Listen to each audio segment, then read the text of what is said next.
അൻവറാക്ക കുറെ കാലമല്ല തുടങ്ങിയിട്ട് അൻവറാക്ക അഞ്ചിൽ തെളിവുണ്ടെന്ന് പറഞ്ഞിട്ട് എപ്പോഴാണ് അൻവറാക്ക പുറത്തു വിടുന്നത്?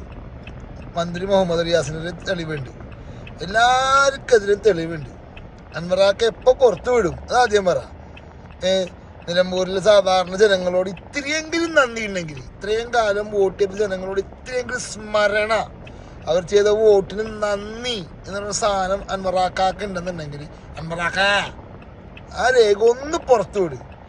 ഭയങ്കര ധൈര്യമുള്ള ആളാണല്ലോ അൻവറാക്ക. ഒന്ന് പുറത്തു വിടുക, ഒരു അഭ്യർത്ഥനയാണ്, മനസ്സിലായല്ല? ഇത്തിരിയെങ്കിലും കള്ളമില്ല, തെളിവെല്ലാം കയ്യിലുണ്ട്. ആ നിലമ്പൂരിലെ ജനതയോട് ഒരംശം, ഒരു പൊടിക്ക വോട്ട് ചെയ്തതിന് നന്ദി ഉണ്ടെന്നുണ്ടെങ്കിൽ ആ വീഡിയോ അല്ലെങ്കിൽ ആ തെളിവ് പത്രത്തിലൊന്ന് ഹാജരാക്കുക, മീഡിയയിലൊന്ന് ഹാജരാക്കുക. പത്രം വേണം, മീഡിയക്കാരുമായിട്ട് ഒന്ന് ഹാജരാക്കി കഴിഞ്ഞാൽ അൻവറാക്ക നല്ല കാര്യമാണ്, മനസ്സിലായല്ല? അല്ലെങ്കിൽ അൻവറാക്ക വെറുതെ ഇങ്ങനെ വിടലിട്ട് നടക്കല്ലേ? അൻവറാക്ക സ്വയം നാണം കെടല്ലേ?